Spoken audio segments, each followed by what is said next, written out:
Alrighty, let's start this recap in Cincinnati, Ohio, where the Dodgers took on the Reds, and the Reds were looking to complete the sweep of LA. Now the Reds, they scored first in the third after Jonathan India's two-run single to center field. De La Cruz and Steer scored on the play to give Cincy a 2-0 lead. Then Nick Martini did the same thing as he singled to left. This plated Jack Farley and Jonathan India to make the game 4-0 Reds. Now the Dodgers avoided the shutout thanks to a Freddie Freeman double which scored Ohtani. However, that is all LA would muster across as they would fall 4-1 in the end to the Reds. Now before we go over the scoring between the Braves and the Pirates, bad news came out of Pittsburgh very early on as Ronald Acuña Jr. was carted off the field. Well, I shouldn't say carted off the field. He was helped off the field. My apologies. After tearing his ACL while on second base. Now in the top of the first, he was thinking about stealing third base while on second. However, he quickly changed his mind and put the brakes on hard, resulting in a torn ACL. According to Acuña himself, he noticed that the catcher was lobbing the ball back to the pitcher, and he was timing him up. He was, looking to see if he could take the extra base, take the extra 90 on the lackadaisical attempts by the Pirates catcher. I think it was Grandal. He took a chance, and unfortunately, it did not work out well for him at all because he started really fast and then he stopped really fast, and that's no bueno. Now an MRI showed, in fact, that it is a complete tear of the ACL, and manager Brian Snitker said, quote, "I hate it for the young men that it affects us more than us. These guys love to play the game. When something like this happens, I hate it." Acuña himself said, quote, "I saw the catcher throwing the ball back to the pitcher very slow. I was timing that so I could steal third. But in that moment, he threw it hard, so I had to come back, and that's when I felt it."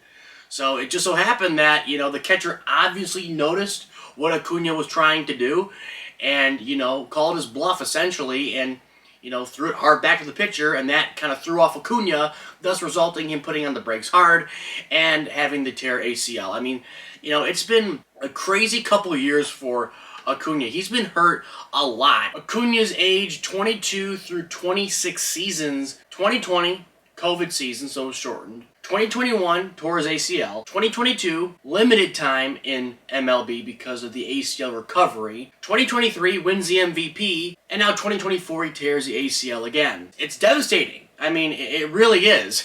A promising young rookie. A superstar caliber player.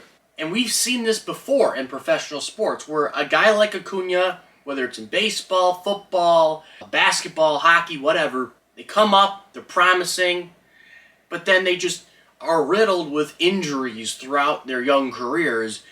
And, season after season, injury bugs bite them throughout the campaign, and they're sidelined 6 weeks here, 2 weeks there, 3 weeks there, 10 days here, and then you add it up, and it's like you play 162, but then you're only playing like 83 games when you should be playing, 130 games or 140 games or whatever. So it's like, it's unfortunate, and I feel like Acuña might be a guy where, we're going to look back at his career to say, damn, he's a borderline Hall of Famer. And he probably might come to a scenario where he'd say, yeah, he's a Hall of Famer definitely if he had, the 2024 season, if he had the 2021 season, the 2022 season, the 2020 season. We're going to look back and we're going to say, damn, if this didn't happen. A lot of ifs are going to be surrounding his career if basically he doesn't get his shit together, to be quite frank, and he stays healthy. Now, let's get to the scoring in this game. The Pirates started it on a sharp line drive single to left field from Yasmani Grandal. Edward Olivares scored, giving Pittsburgh the 1-0 lead. Now, it would be all Braves the rest of the way. A double from Albies in the third tied the game 1-1. Then, an Orlando Arcia sac fly to left gave the Braves a 2-1 lead in the fourth. Matt Olson came through twice, first in the 5th via a 2-run RBI double, then in the 8th when he sent a solo home run out to right field. A batter later, Adam Duvall followed up Olson's home run with a dinger of his own. This made it 6-1 Braves. Then Atlanta finished off Pittsburgh in the 9th, following an RBI single from Ozzie Albies and a sac fly from Travis d'Arnaud. Atlanta would win the game by the score of 8-1. Now the Tigers and Blue Jays were finishing off a 4-game set in Detroit, and the Tigers cracked the scoreboard first on a 2 RBI double from Javier Baez. That's a surprise.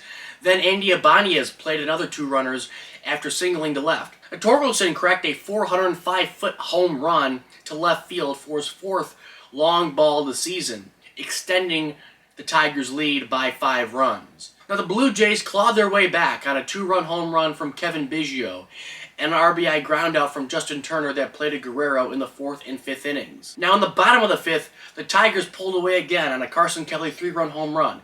This made it 8-3 Detroit. However, a half inning later, the Blue Jays cut the Tigers' lead down to 3 runs after Snyder hit a sac fly and Vladdy Jr.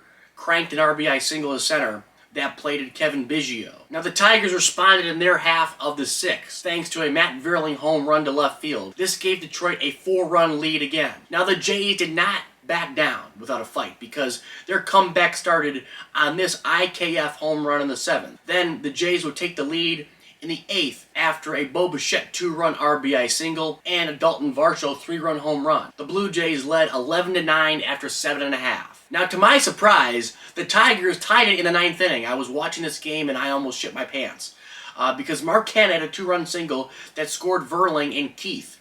It was tied 11-all. Speaking of Vierling, he was a hero because with 2 outs and 2 strikes in the last of the 9th, the Tigers' third baseman smoked a line drive 3-run walk-off home run over the left field wall to secure a 14-11 comeback victory over the Blue Jays for the Tigers. And with that, that's all I really got. Please like, please comment, subscribe. A short one here today. I appreciate it. And as always, I will catch you guys later.